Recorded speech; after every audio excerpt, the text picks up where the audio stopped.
নমস্কার, আশা করি সবাই খুব ভালো আছেন।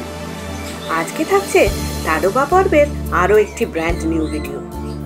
আপনারা তো জানেন আমরা এর আগের দুবার তাডোবা ভ্রমণ করেছি মোহারলি গেট দিয়ে এন্ট্রি করে, তাই এবারে সিদ্ধান্ত নিয়েছি নভেগাঁও গেট দিয়ে কয়েকটা সাফারি করব। নভেগাঁও গেট দিয়ে এই কোরসনে সাফারি করবার সুবিধা হলো এই গেট থেকে মাত্র 6টা গাড়ির পারমিট পাওয়া যায় প্রতি বেলায়। এই যে এতগুলো জিপসি আপনারা দেখছেন সবগুলো কিন্তু কোর জোনের জন্য নয়, রয়েছে বাফার জোনের জন্যেও। পারমিট চেকিং ডান, নির্ধারিত সময় মতো আমরা গেটে ঢুকে পড়েছি। জিপসি এগিয়ে চলেছে অরণ্যের শীর্ণ রাঙা আঁকাবাঁকা পথ ধরে। আমার শহুরে চোখ ক্যামেরার লেন্সে খুঁজে চলেছে বনের রাজাকে। এই যে জলাশয়টা দেখছেন এটি হলো তাডোবা হ্রদ। হ্রদের জল তির করে বয়ে চলেছে, তারই ধারে তৃষ্ণার্ত ফিশিগল এবং হানিবাজার্ড। নদীর ধারের গাছের পাতাগুলো যেন আরো সবুজ, তারই মোটা ডালটায় নিশ্চিন্তে বসে লাঙ্গুর পরিবার। ঝোপালো খেজুর গাছটার তলায় ওই যে মন্দিরটা দেখছেন, ওটাই গোন্ড আদিবাসীদের আরাধ্য দেবতা তারুদেবের মন্দির। তাডোবা লেকের ধারে গাছের তলায় বিশ্রাম নিচ্ছে বেশ কয়েকটা কুমির। ওরা বোধহয় রণথম্বরের মাছলির গল্পটা জানে না, তাই এত নিশ্চিন্ত। চলুন এবার এগিয়ে যাওয়া যাক পান্ডারবনির দিকে। কিছুদিন আগেই এই এলাকা আইকনিক টাইগ্রেস মায়ার দখলে ছিল। এখন নাকি ছোটি তারা নামের বাঘিনী সংসার পেতেছে এই এলাকাতেই। আমরা এসে পৌঁছেছি পান্ডারবনি লেকের ধারে। আমরাই প্রথম গাড়ি বোধহয়। পান্ডারবনি লেকের ধারে সবুজ ঘাস জমির ওপর উঁচু নিচু একটা জায়গায় হলুদ কালো ডোরাকাটা একটা পিঠ থেকে মনটা চড়ুই পাখির মতো লাফিয়ে উঠল যেন। বুঝতে বাকি রইল না, এইটাই ছোটি তারা। আমাদের জিপসির সারথি চাপা স্বরে জানালেন, ছোটি তারা কে সাথ বচ্চে ভি হ্যাঁ ম্যাডাম। ক্যামেরার লেন্সে চোখ দিয়ে খুঁজতে থাকি ছোট্ট দুই শাবককে। এই তো এতক্ষণে দেখা দিয়েছে। বাচ্চাগুলোর বয়স এই 2-2.5 মাস মতো। এই অবস্থায় বাঘিনীর প্রয়োজন ভরপেট সহজলভ্য খাদ্য, দরকার প্রচুর পানীয় জল, আর সর্বোপরি নিশ্চিত আস্তানা। তাই সব বাঘেদের পছন্দের তালিকার প্রথম সারিতে রয়েছে এই পান্ডারবনি অঞ্চল। তাই তো বারবার রণক্ষেত্রে পরিণত হয়েছে তাডোবার এই বিশেষ অঞ্চল। বিস্তীর্ণ সবুজ ঘাস জমি থাকার কারণে এ অঞ্চলে তৃণভোজী প্রাণীরও অভাব নেই। তারা রয়েছে ঠিকই, তবে সতর্ক।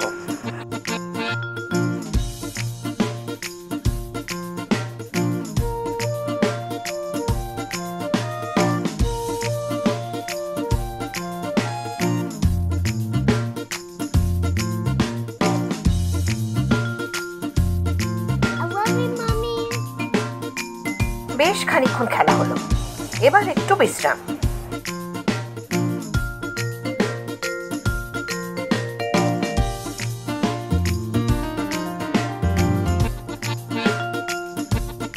ব্যাঘ্র শাবকও বোধহয় জানে পানীয় জলের প্রয়োজনীয়তা।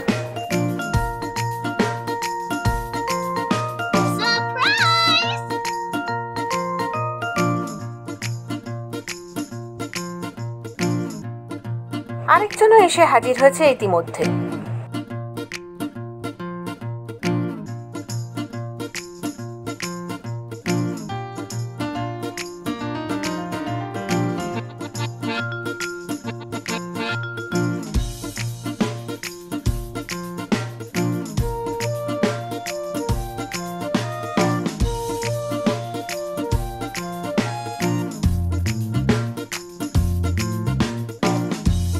স্টকিং, বাউন্সিং, সোয়াটিং আর ক্লাইম্বিং।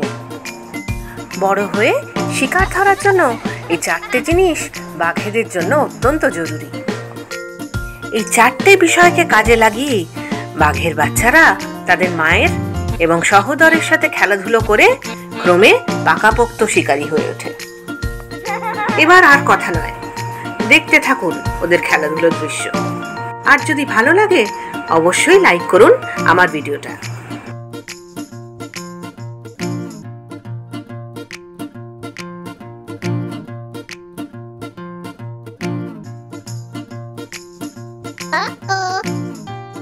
বাঘিনী এবং শাবকদের সুরক্ষার কথা ভেবে বন দপ্তর খুব বেশিক্ষণ পর্যটকদের এখানে থাকার অনুমতি দিচ্ছে না। অতএব চলুন দেখে নিই অরণ্যের অন্য প্রান্তগুলি।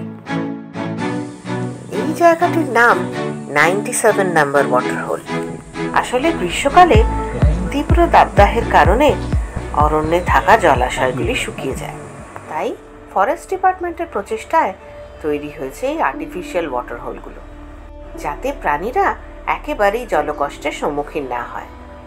আর এই গ্রীষ্মকালে বাঘের খোঁজে এসে আমাদের জলাশয়গুলোকে টার্গেট করতেই হবে, মানে বাঘ এখানে জল খেতে কোনো না কোনো সময় আসবেই। আর এই 97 নম্বর জলাশয়টি কার এলাকার মধ্যে পড়ে জানেন? এই যে 2 মাসের দুটো পুচকে শাবককে দেখলেন, তাদেরই বাবা মোগলির প্রিয় জলাশয় এটি। তারই জন্য অপেক্ষা করছি আমরা এখানে। শুকনো বাঁশের মর্মর শব্দ, বাঁশ গাছের মধ্যে দিয়ে হাওয়া বইলে কিন্তু বেশ ভুতুড়ে শোনায়, তাই না? এই বাঁশ গাছে নাকি ফুল ফুটতে লেগে যায় প্রায় 1 দশক, আর ফুল ফুটলেই নাকি সে গাছ আর বাঁচে না। আমরা এই জলাশয়ের ধারে অপেক্ষা করছি মোগলি নামের পুরুষ বাঘের দেখা পাওয়ার আশায়। দীর্ঘ 40 মিনিট অপেক্ষা করার পর আমরা বেরোতে যাব, এমন সময় শোনা গেল ময়ূরের অ্যালার্ম কল।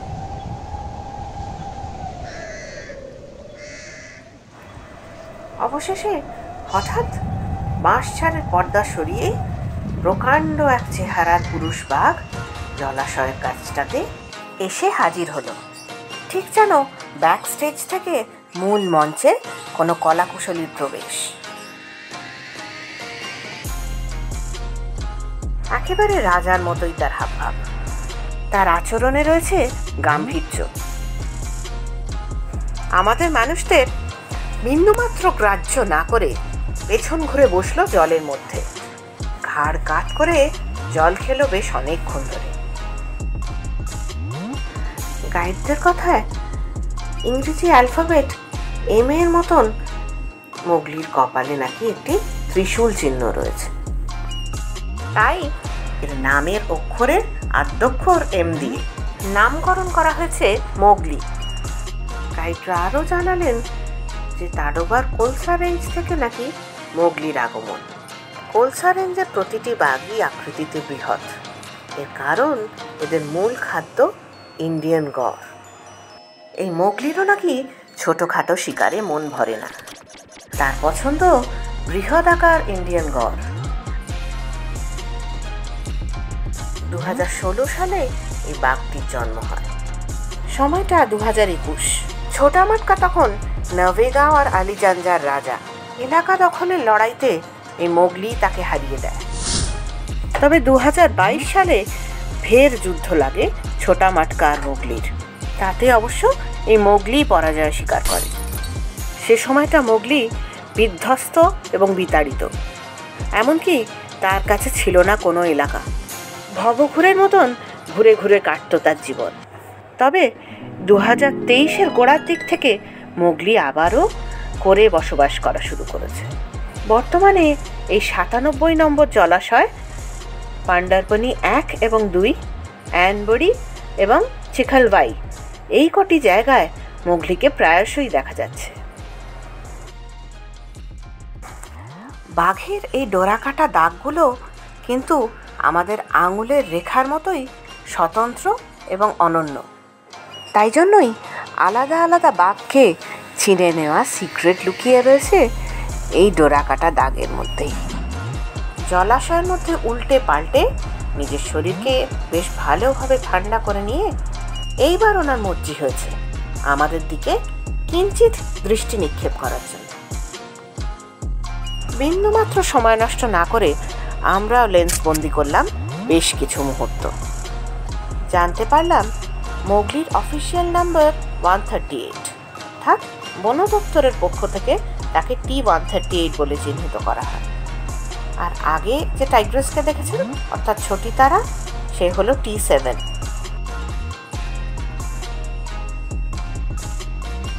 ঘড়ির কাঁটা বলছে সময় এখন সন্ধে 6:15। গেট থেকে বেরিয়ে যেতে হবে 6:30টার ভেতর। অতএব শেষবারের মতন কয়েকটা ছবি তুলে নিয়ে এবার অরণ্য থেকে বেরিয়ে যাওয়ার পালা। কালকে সকালে আবারও এখানেই সাফারি রয়েছে। জানি না এদের দেখা পাবো কিনা, তবে তাডোবা কখনো নিরাশ করে না। আশা করছি আরও থাকবে নতুন কোনো সারপ্রাইজ।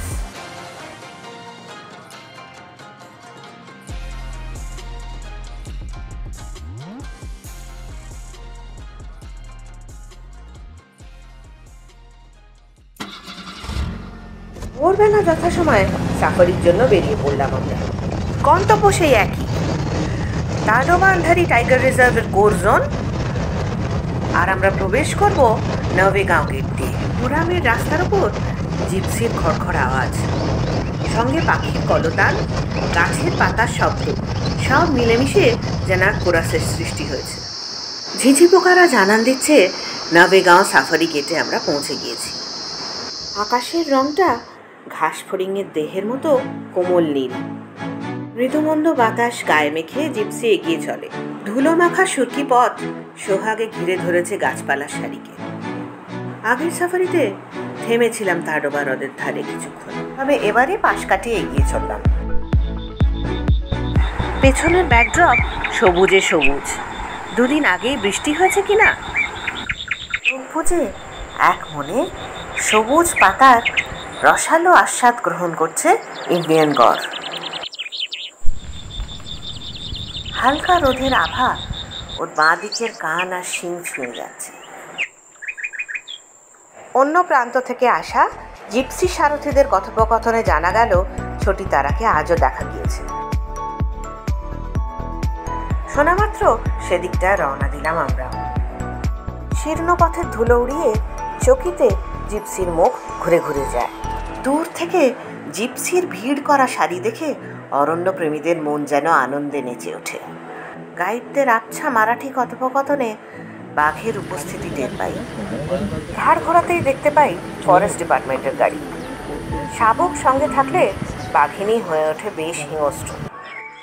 তাই তার এবং সর্বোপরি মানুষের সুরক্ষার তাগিদে বন দপ্তর 5 মিনিটের বেশি কোনো গাড়িকে এখানে দাঁড়াতে দিচ্ছেন না। তবে আবার যদি কারোর মন চায় এ জায়গায় আসতে, নির্দিষ্ট রুট মেনে তাকে একবার ঘুরে আসতে হবে, তারপর আবারও এসে 5 মিনিটের জন্য দাঁড়াবার পারমিশন মিলবে। আজকে ছোটি তারা যেখানে বসে আছে সেই জায়গাটা বেশ কাছে, জলাশয়ের ডান দিকটাতে। গতকালের জায়গাটা ছিল জলাশয়ের বাঁ দিকটায় ঘাস জমির ওপর বেশ কিছুটা দূরে। উঁচু যে জায়গাটাতে বাঘিনী বসে আছে তার পেছন দিকটা কিন্তু বেশ ঘন। এই তো উঠেছে, নিশ্চয়ই চলেছে লুকিয়ে রাখা শিকারটার দিকেই। গাইডদের কথা মতো এই ঝোপের মধ্যেই কোথাও একটি স্পটেড ডিয়ারকে মেরে লুকিয়ে রেখেছে ছোটি তারা। হয়তো 2 দিন ধরে ধীরে ধীরে শিকারটা শেষ করবে। মাংসাশী প্রাণীদের নাকি জল খাওয়ার প্রয়োজন হয় বারবার। জলাশয় তো পাশেই, বাঘটির বাড়তি সুবিধে রয়েছে সেক্ষেত্রে। এমন হিংস্রভাবে খাওয়া দাওয়া করছিল, আমাদের দেখে বেশ ভয়ই লাগছিল। কি জানি শত্রু ভেবে আক্রমণ করবে না তো?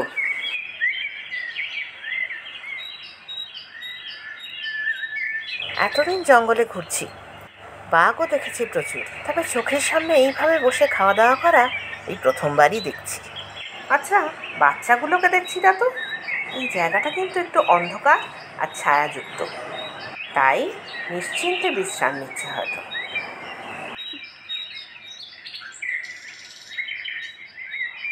খানিকটা খাওয়া দাওয়া করে নিয়ে আবার জলাশয়ের পাশে গিয়ে কালকের জায়গাটাতে বিশ্রাম নিতে লাগলো ছোটি তারা। আমাদের জিপসিও রওনা দিতে যাবে সেখান থেকে। এমন সময় একবার চোখ রাখলাম যেখানটাতে শিকার খাচ্ছিল ছোটি তারা। ওমা, দেখি মা চলে যেতেই দুজনে আস্তে আস্তে গুটি গুটি পায়ে বেরিয়ে খেলাধুলোয় মন দিয়েছে। এই মুহূর্তে এই জায়গায় নতুন কোনো অ্যাক্টিভিটি হওয়ার কোনো রকম সম্ভাবনা নেই। রোদ উঠে গেছে, অতএব যতক্ষণ না রোদ্দুর পড়বে ততক্ষণ বাচ্চাদের নিয়ে ছোটি তারা খোলা কোনো জায়গায় এসে বসবে না। আর ওই যে আমি আপনাদের বলছিলাম, এই জায়গাটাতে বন বিভাগের পাহারা রয়েছে। ছোটি তারা তার বাচ্চাদের নিয়ে রয়েছে বলে। অতএব আমাদের বেরিয়ে যেতে হলো অন্য গন্তব্যের উদ্দেশ্যে। জামুনঝোড়া হয়ে আমরা চলে যাব পঞ্চধারার দিকে। অরণ্যের ভেতর তো, তাই জোরে কথাও বলতে পারছি না। চাপা স্বরে আমাদের আলোচনা চলছে। বিষয় কি জানেন? সকলের একই বক্তব্য। এবারে স্লথ বেয়ার বা ইন্ডিয়ান ওয়াইল্ড ডগ দেখলে কিন্তু মন্দ হয় না। Oh my god! আরে স্লথ বেয়ার যে! মনের কথা বুঝে নিয়ে তিনজনে মিলে সপরিবারে সশরীরে দেখা দিতে এসেছে দেখছি। Hello, friend.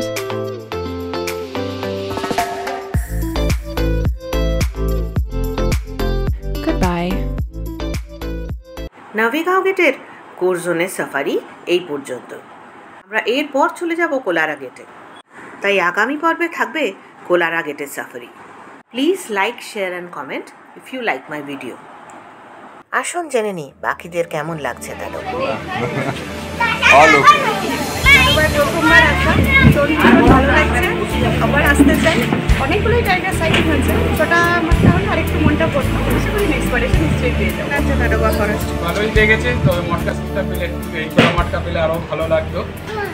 এমনি সাইটিং, মঙ্গলি সাইটিং খুব ভালো পাওয়া গেছে, আর ছোটিটারাও ভালোই পাওয়া গেছে।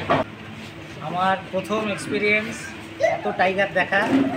ভালো লেগেছে। নেক্সট বার যেন একটা জঙ্গলের সাফারি আমরা করতে পারি। এবার আমরাও গেছিলাম দেবশ্রীদের সঙ্গে টাডোবায় জঙ্গলে ঘুরতে। সত্যি কথা বলতে কি, এর আগে কোনোদিন জঙ্গলে যাওয়ার অভিজ্ঞতা আমাদের হয়নি। এবার ওদের সঙ্গে টাডোবা অরণ্যে ঘুরতে গিয়ে আমাদের বেশ একটা অন্যরকম অভিজ্ঞতা হলো। বনের সেই সুন্দর মেঠো পথ, চারিধারে গাছ, আমাদের জিপ তার মধ্যে দিয়ে এগিয়ে চলেছে। অনেক বাঘের সাইটিং করেছি। এবারে অভিজ্ঞতা বেশ ভালো, অনেক বাঘ দেখা হলো, এক একটা বাঘের এক একটা নাম।